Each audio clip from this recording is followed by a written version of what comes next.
السلام علیکم ورحمۃ اللہ وبرکاتہ۔ کفریہ کلمات کے موضوع پر ایک دو بات روزانہ کرنے کی کوشش کریں گے انشاءاللہ۔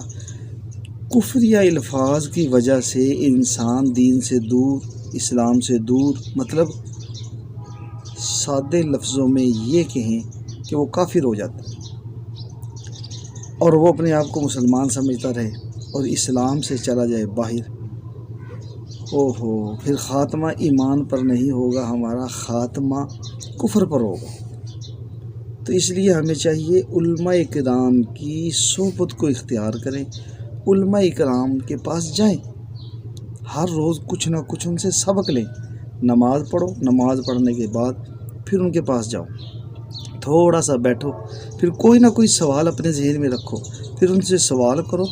آپ ایک سوال کا جواب لیں گے تو 50 سوالوں کے جواب آپ کو خود مل جائیں گے، صرف ایک سوال، زیادہ نہیں۔ تو اس سے یہ ہوگا کہ ہمیں ان چیزوں کا پتہ چلے گا، کفر ہے کیا، کفریہ الفاظ ہے کیا۔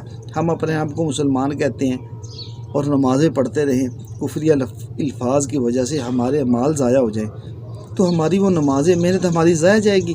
تو اس لیے ہمیں چاہیے کہ کفریہ الفاظ جو اکثر ہم بول جاتے ہیں کہ اللہ نے میری قسمت ایسی بنائی، مجھے اللہ نے ایسا کر دیا، فلاں کو ڈھیل دے دی، فلاں کو کھلا چھوڑ دیا، تو یہ الفاظ ہمیں نہیں مناسب، نہیں زیب دیتے کہ میری قسمت اللہ نے ایسی بنائی، مجھے اللہ نے ایسا کر دیا، کہ یہ اللہ کے اوپر الزام ہے۔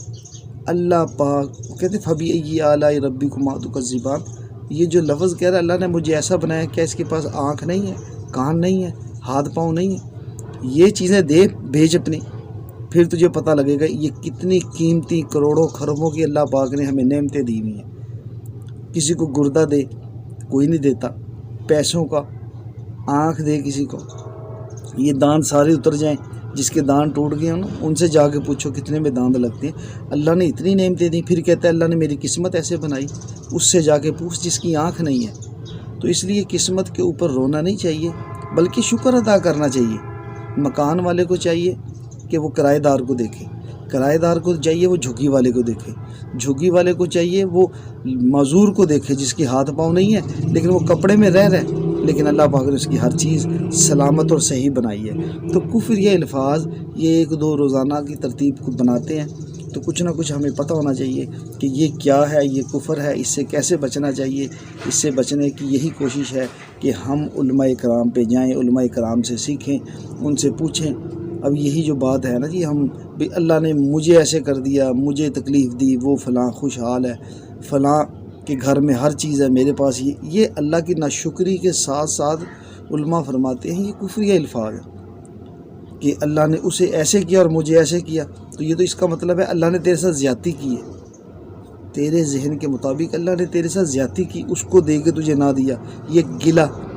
تو یہ ایسے الفاظ ہیں، یہ ہمیں کفر کی طرف لے جاتے ہیں اور شیطان خوش ہوتا ہے، پھر انسان سے وہ اور سخت اور غلط لفظ نکلواتا ہے۔ اللہ پاک ہمیں ان چیزوں سے بچنے کی توفیق عطا فرمائے۔ السلام علیکم ورحمۃ اللہ۔